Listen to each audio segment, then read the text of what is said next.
Bienvenue dans Écho du Togo, la toute nouvelle vitrine exclusivement consacrée à l'actualité togolaise sur la chaîne panafricaine Vox Africa. Politique, économie, société ou sport, aucun sujet n'échappera au décryptage sur ce plateau. Alors pour la toute première, nous parlerons en première partie des récentes réformes constitutionnelles et institutionnelles issu de la dernière Assemblée nationale des dernières élections du 20 décembre. Et en deuxième partie, nous finirons avec les élections locales en perspective, en tout cas initialement prévues sur la date du 30 juin prochain. Alors pour en parler, nous avons M. Djeri Tama, qui est le président du parti Le NENT, honorable député à l'Assemblée nationale issu des élections du 20 décembre. M. Djeri Tama, bonjour. Bonjour. Soyez les bienvenus sur notre plateau. C'est avec un plaisir que je suis là. Nous allons parler des récentes réformes à l'Assemblée nationale, parce que vous êtes honorable, vous êtes député à l'Assemblée nationale, vous êtes président de parti politique, vous avez aussi participé à l'opération de ces réformes à l'Assemblée nationale. Alors, M. Djeri, je me rappelle qu'au lendemain des élections, enfin au lendemain des manifestations du 19 août, vous avez eu également à participer aux côtés des populations, aux manifestations réclamant le retour de la Constitution de 92, avec la mention en aucun cas et tout ce qui tourne autour. Monsieur Djeri, aujourd'hui, Monsieur Djeri Tama, aujourd'hui, est-ce que vous avez l'impression que les réformes qui ont été opérées respectent l'esprit des revendications auxquelles vous avez eu à participer il y a un moment? Ok, je vous remercie. Je pense qu'il faut restituer la vérité historique. Au lendemain du 9 août 2017, nous avons, comme certaines formations qui n'étaient pas membres de la C14, puisque nous n'avons jamais été membres de la C14, nous avons manifesté avec la coalition de C14 en précisant chaque fois ce qui nous correspond, était représenté comme important. Les réformes constitutionnelles, le vote des Togolais de la diaspora et la libération des prisonniers. Nous avions très clairement, dès le 6 septembre, expliqué que la question du retour à la Constitution de 92, en ce qui nous concernait, était utopique parce que l'opposition n'avait pas la majorité qualifiée pour pouvoir obtenir ce retour, ce retour à la Constitution de 92. Mais il n'en reste pas moins que ce que nous avons fait aujourd'hui à l'Assemblée nationale nous paraît quelque chose d'assez important parce que ça répond d'une part au corpus des revendications en matière de réforme constitutionnelle qu'on a toujours présenté au Togo, à savoir la limitation de mandat et les élections des tours. Parce que depuis 13 ans, quand on parle de réforme politique au Togo, c'était beaucoup plus ça. Il faut aussi reconnaître que c'est le PNP qui a amené sur le débat politique togolais la question du retour à la Constitution de 92. Avant, c'était les réformes constitutionnelles. Nous les avons faites, mais nous sommes allés au-delà parce que vous savez que à l'Assemblée nationale, le 8 mai dernier, nous avons quand même modifié 29 articles en ayant à cœur de faire une révision constitutionnelle qui adapte notre constitution aux enjeux du moment. Donc oui, aujourd'hui, je peux dire que je me retrouve pleinement dans ce que je réclamais quand je suis sorti avec mon parti à partir du 6 septembre pour dire il faut absolument faire les révisions constitutionnelles, mais nous ne sommes jamais inscrits dans le retour à la Constitution 92. Ça veut dire que vous participiez à ces mêmes manifestations, ainsi que la plupart, enfin, un bon nombre des Togolais à l'époque, mais pas forcément avec les mêmes intentions. Ce que je peux vous dire, c'est que nous avons toujours quand même pris le soin, à la veille de chaque participation aux élections et aux manifestations plutôt, de faire sortir un communiqué pour dire quelles sont les raisons pour lesquelles on se joint aux manifestations. Nous avons été à l'époque même très décriés parce que nous avions eu le courage de dire, même si on voudrait qu'on ait un retour à la Constitution de 92, les conditions et législative ne permettait pas, parce que vous savez, à l'époque, l'opposition dans sa globalité, en y prenant même l'IFC ne faisait que 29 députés, alors qu'il fallait 113 députés pour faire une modification constitutionnelle. Donc, les conditions n'étaient pas réunies pour faire un retour absolu à la Constitution de 92, sauf si, hypothèse numéro 1, insurrection avec un nouveau régime, on n'y était pas, ou alors volonté de ceux qui avaient modifié la Constitution en 82.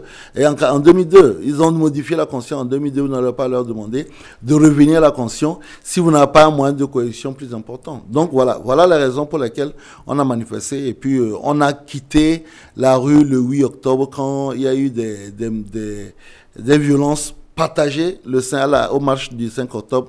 Nous avons dit stop, il faut aller aux négociations. D'accord. Et aujourd'hui, vous vous retrouvez au sein de cette assemblée. Vous avez dit tout à l'heure aussi que vous avez opéré ces réformes. Vous étiez même allé au-delà de ce qu'espérait le Togolais lambda. Dites-moi, que devons-nous retenir aujourd'hui concrètement de toutes ces dispositions qui ont été prises? Ce que je dois dire, c'est qu'il y a 3 leçons, à mon sens, qu'il faut retenir sur les réformes que nous avons opérées. D'abord, la validation de...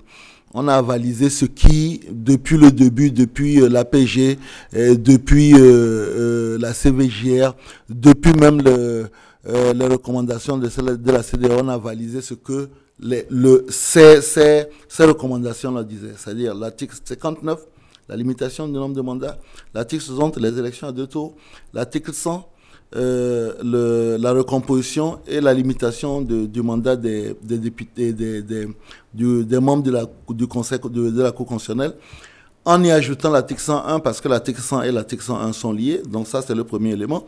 Nous avons renforcé un dispositif juridique lié aux droits de l'homme qui nous tenait à cœur, en précisant dans la Constitution que l'abolition de la peine de mort était consacrée au Togo, et que la peine la réclusion à perpétuité était aussi quelque chose qui était interdit au Togo. Donc on a mis ça dans l'article 13. Nous avons eu à cœur à adapter la Constitution aux enjeux. Pourquoi? Quand je parle d'enjeux, nous sommes en train d'organiser les élections locales.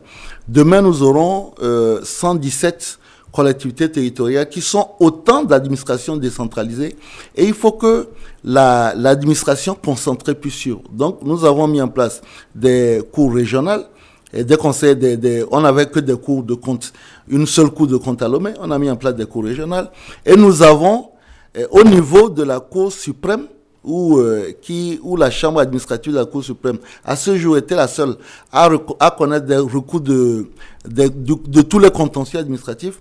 Nous avons permis aujourd'hui qu'on mette en place dans tous les tribunaux des chambres administratives pour que les contentieux administratifs qui vont se multiplier à l'intérieur du pays puissent se passer. Ça, c'est, on va dire, le deuxième corpus. Le troisième corpus, c'est que nous avons tenu compte du contexte et corrigé certaines aberrations. La première, c'est la durée, par exemple,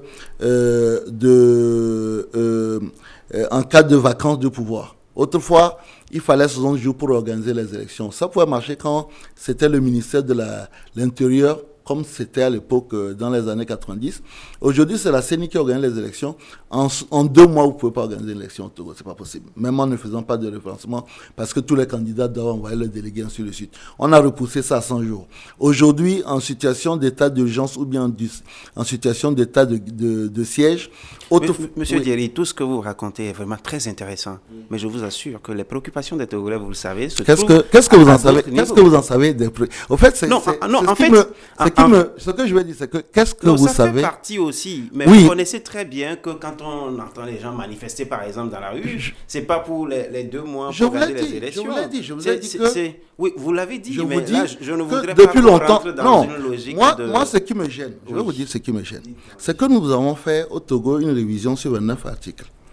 Et ce qui serait bien pour vous, les médias et tout le monde, c'est que les gens puissent comprendre quelles sont les avancées démocratiques que nous avons sur l'ensemble de ces 29 articles. Mais on pourrait y aller par priorité. Non, ce que je veux dire, la priorité qu'il a définie. Non, c'est vous avez un sondage qui manifestait. Oui, mais les Togolais qui manifestaient, je me rappelle que le 13 janvier dernier, on a demandé à ce que les gens sortent. On a eu 500 personnes dans la rue. Non, je ne parle pas de ce 13-là. Ben, oui, ben alors c'est vous connaissez aussi les conditions dans lesquelles on a eu 500 personnes dans la rue. Ce que je veux dire, c'est qu'aujourd'hui, je crois que, peut-être, je me trompe peut-être, mais il peut être important de savoir, puisque la Constitution que nous avons modifiée, elle va s'imposer à tout le monde, jusqu'à ce qu'on en mette une autre. Maintenant, ce qu'il faut savoir, c'est que quand on prend sur soi en disant, voilà ce que les Togolais disent, mais excusez-moi du peu, au Togo, nous avons 7 millions de personnes.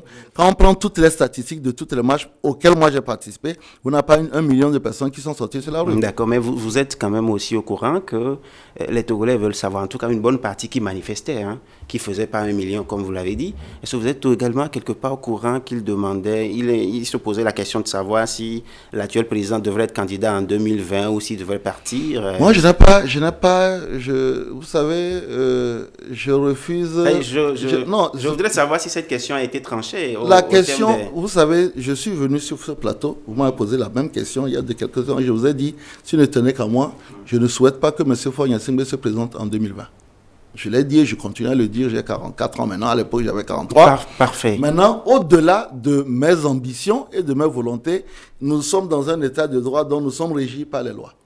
Nous avons fait une modification donc, de l'article 59 qui dit que dorénavant, les mandats sont limités au Togo à 2. Mais nous savons aussi, et ça il s'agit d'un principe universel, que les lois ne rétroagissent pas.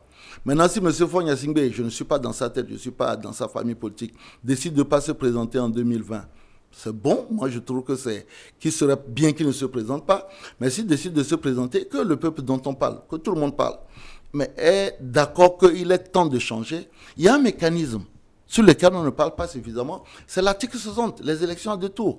Si le peuple togolais veut aujourd'hui que réellement les choses changent, en ce moment-là, par le mécanisme de l'article 60, nous aurons une alternance en 2020.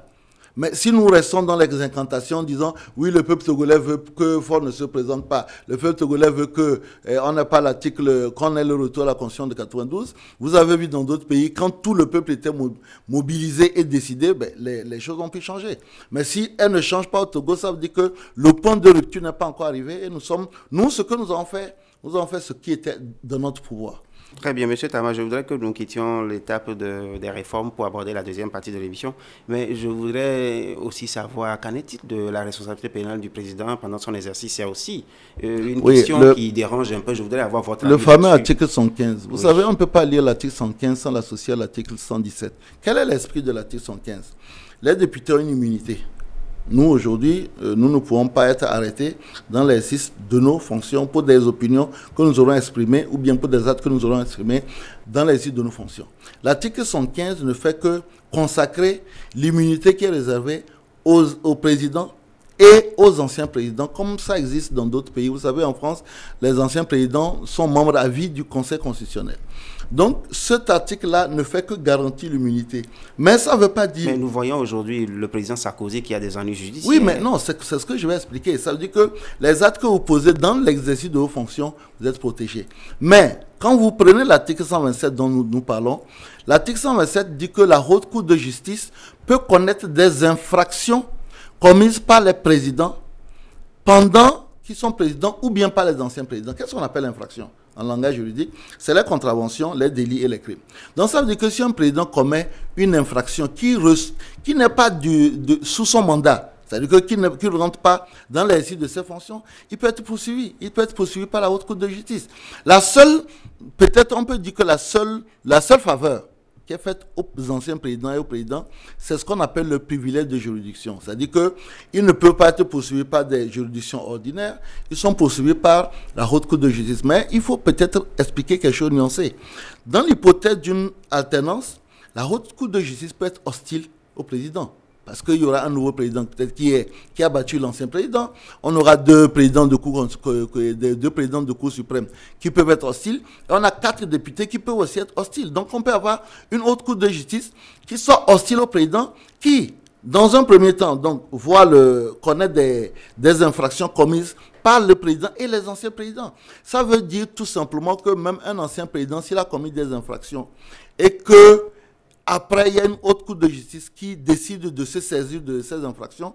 Il peut être bien entendu être incarcéré. C'est tout simplement ce que la chose dit. Le seul détail, c'est ce qu'on appelle le privilège de juridiction, disons un président qui a conduit la décision d'un pays durant plusieurs années, 5 ans, fois 2 éventuellement, ne va pas être jugé comme n'importe qui, il va être jugé par une autre cour de justice. Ce n'est pas une disposition particulière au Togo, elle est présente dans beaucoup de pays. D'accord, M. Djeri Tama, nous allons aborder la deuxième et dernière partie de notre émission. Et je voudrais vous montrer ce reportage avec l'interview de l'ex-chef de file de l'opposition togolaise, M. Jean-Pierre Fabre. Suivons plutôt. Il est 9h. Jean-Pierre Fabre, le président national de l'Alliance nationale du changement, se dirige vers le centre de recensement de vote de Kodjovia-Kopé pour se faire enrôler. Il répond ainsi à l'appel de la Commission électorale nationale indépendante du Togo, CENI, qui a lancé la procédure de révision des listes électorales pour ceux qui n'avaient pas eu l'occasion de s'inscrire lors des échéances du 20 décembre 2018, comptant pour les élections législatives. Jean-Pierre Fabre, dont le parti faisait encore partie de la C14, avait boycotté ces élections en appelant ses sympathisants à refuser de se faire enrôler. Mais aujourd'hui, l'homme change de ton et appelle ses sympathisants à aller se faire inscrire pour prendre part à ces prochaines élections locales. Nous disons aux populations que ces élections locales permettent d'élire des maires qui s'occupent de leur quotidien. Et ces élections locales permettent d'élire des sénateurs qui s'occupent également. C'est la deuxième chambre qui s'occupe de faire des lois également. Donc, nous ne pouvons pas laisser, après le boycott de la présidentielle, des législatives de 2018, nous ne pouvons pas laisser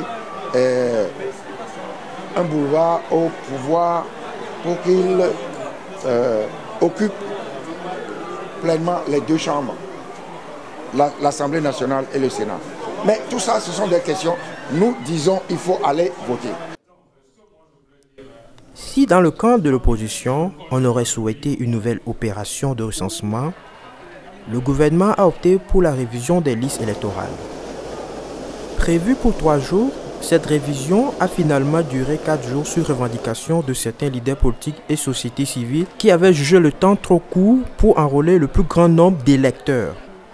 Ces leaders politiques ont aussi relevé des dysfonctionnements durant la révision, à savoir la détérioration des machines devant permettre d'enrôler les citoyens, un manque de communication autour de la procédure de révision des listes électorales. J'ai l'impression que tout ça est organisé dans la précipitation, le désordre et que c'est lent.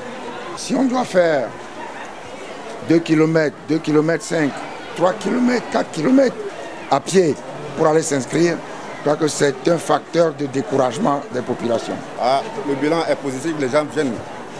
Ça prouve que les gens sont vraiment intéressés par cette élection. Donc tout se passe normalement. L'année 2019 marquera le renouement avec les élections locales qui depuis 32 ans n'ont plus eu lieu au Togo.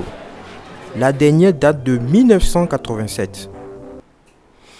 Monsieur Tama, vous venez de suivre tout à l'heure Jean-Pierre Fabre qui invite les populations à se faire enrôler. Lui, et puis, étant membre à l'époque de la C14 qui avait demandé le boycott des élections, aujourd'hui pour les élections locales, il invite les populations à se faire enrôler. Est-ce que vous comprenez finalement cette opposition? Avant, je ne comprenais pas, mais en suivant l'élément, j'ai compris. En fait, en réalité, c'est juste un rattrapage. C'est-à-dire que je comprends que les députés, c'est parti, donc maintenant il faut rattraper sur les sénateurs. C'est autrefois, honnêtement, de vous à moi. Qu'est-ce que ça veut dire, rattrapage? Mais écoutez, c'est un peu comme on faisait à l'école ou c'est différent? Nous avons fait une élection en 2018. Et pour ces élections, l'appel au boycott était motivé par quoi? Le nombre de la C14 à l'époque avait 8 sièges. Nous, membres de la CENI à l'époque, on nous avait même demandé de quitter la CENI. Il y avait 8 sièges possibles pour la C14. Ils ont dit que ce n'était pas suffisant.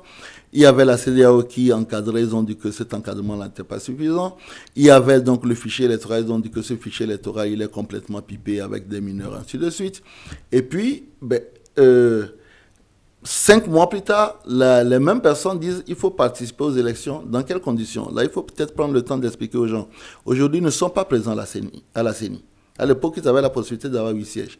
Aujourd'hui, ils ne sont pas... Et il y a 2 reliquats de la CENI, à savoir, et de la C14, à savoir le CAR et Adiki, ils sont mais en position minoritaire et complètement faible. Aujourd'hui, le recensement auquel ils participent, ce n'est qu'une révision électorale. Donc, en réalité, les éléments qui vont être pris vont être reversés sur le fichier électoral des 2 recensements de octobre et novembre 2018.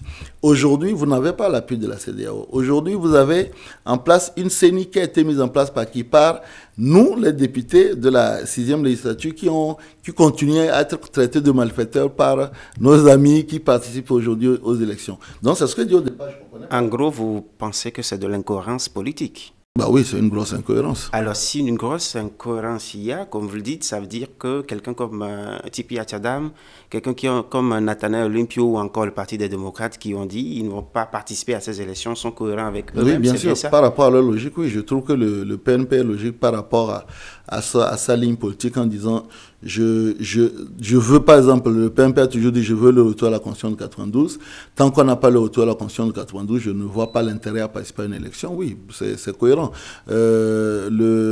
La question du fichier électoral a toujours été au cœur de la revendication du Parti des Togolais. Ils trouvent qu'ils n'ont pas la même mise sur ce fichier-là, donc ils ne peuvent pas participer aux élections. C'est cohérent, mais maintenant, dire en octobre, en décembre 2018, de ne pas participer aux élections et 5 mois plus tard de dire de participer aux élections, alors que absolument rien n'a changé, que la situation s'est empirée, oui, il y a une incohérence. Mais maintenant, après, moi, je considère que la démocratie dépend du choix du peuple. Donc aujourd'hui, ce n'est pas à nous de dire si c'est incohérent ou bien cohérent. Le peuple choisira le 30... De quel peuple vous posiez la problématique de ce peuple-là tout à l'heure? Le peuple, en ce qui concerne des élections, c'est le corps électoral.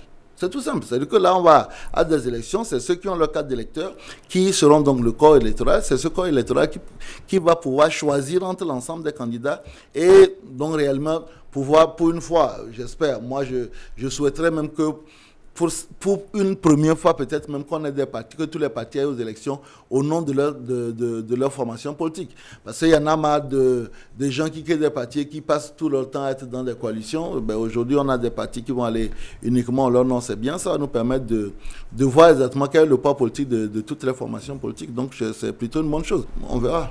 Alors, que pense en fait le peuple, je sais, ou bien les téléspectateurs de ce retournement de situation, enfin, l'opposition, une partie de l'opposition qui avait boycotté hier, qui demande aujourd'hui d'aller se faire enrôler pour participer à ces élections? Nous avons tendu nos micros aux citoyens togolais. Regardez ce qu'ils en pensent. Non, je ne me suis pas fait recenser parce que bon, je trouve que c'est pas la peine. Moi, franchement, c'est que je ne veux plus me mêler, quoi. C'est-à-dire, j'en ai marre. J'en ai marre, franchement, c'est ce que je peux vous dire. J'en ai marre. C'est-à-dire, je ne veux plus regarder. Parce qu'on a fait des élections ici depuis 1998 jusqu'à maintenant. On ne trouve rien de soulagement. À quoi ça sert encore, je vous en prie? Mes frères, mes soeurs, mes frères, quelques amis sont tués pour ça. Et aujourd'hui, ça devient toujours comme ça l'est.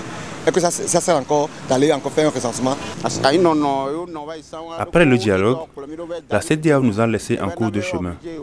L'opposition n'ayant aucun autre moyen se retrouve dans l'obligation de se présenter à nouveau aux élections. Moi, je ne me suis pas inscrit aux élections précédentes parce que je ne suis pas content du déroulement des faits. Mais à présent, l'explication que j'ai eue par rapport à l'importance des élections locales fait que je vais me faire recenser pour y participer. Nous n'avons jamais participé aux élections locales dans notre génération. Mais vu l'explication que j'ai eue, il y aura assez de maires qui travailleront pour la bonne marche de la ville.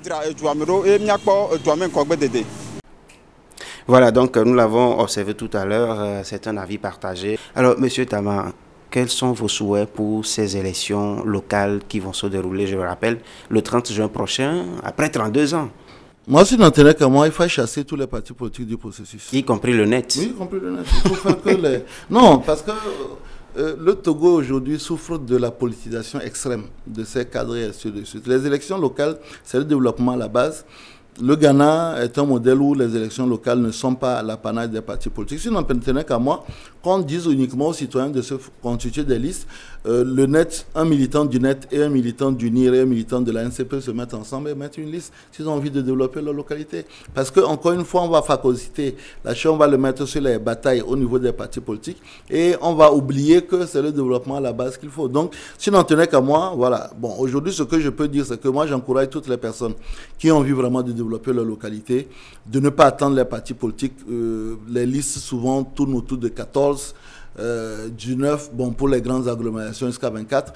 N'attendez pas les partis politiques à aller constituer des listes indépendantes pour aller à ces élections-là, parce que c'est les seules élections qui valent vraiment la peine, parce que ça va développer nos localités à partir de la base. Maintenant, après, nous sommes très ouverts, nos militants et nos sympathisants, nous continuons à nous envahir pour constituer des listes, mais je souhaiterais vraiment qu'on dépolitise les conseils municipaux, parce que notre pays est en retard, justement parce que ce développement à la base là n'existe pas. On a développé depuis la dictature la Sisana. Le Togolais passe son temps à attendre qu'on vienne faire les choses à sa place. Et donc les élections locales pour moi vont être, à mon sens, un déclic pour une nouvelle façon de faire la politique, une nouvelle façon de développer nos localités. Et j'espère que tout le monde va y contribuer pour qu'on construise de façon harmonieuse et endogène nos localités. Harmonieuse et endogène, M. Direct Tama, est ça votre mot de fin? C'est ça. Vous savez, considère que le Togo je suis peut-être chauvin, hein, c'est le plus beau pays de l'Afrique de l'Ouest. Il faut juste que les ressources soient mieux partagées, il faut juste qu'il y ait moins d'injustice sociale, il faut juste qu'il y ait moins d'inégalité sociale et vous allez voir que nous allons rayonner dans toute l'Afrique de l'Ouest et peut-être sans aucun doute pour le reste de l'Afrique. Donc réglons ces petits problèmes-là. Et nous serons sans aucun doute des champions pour l'Afrique.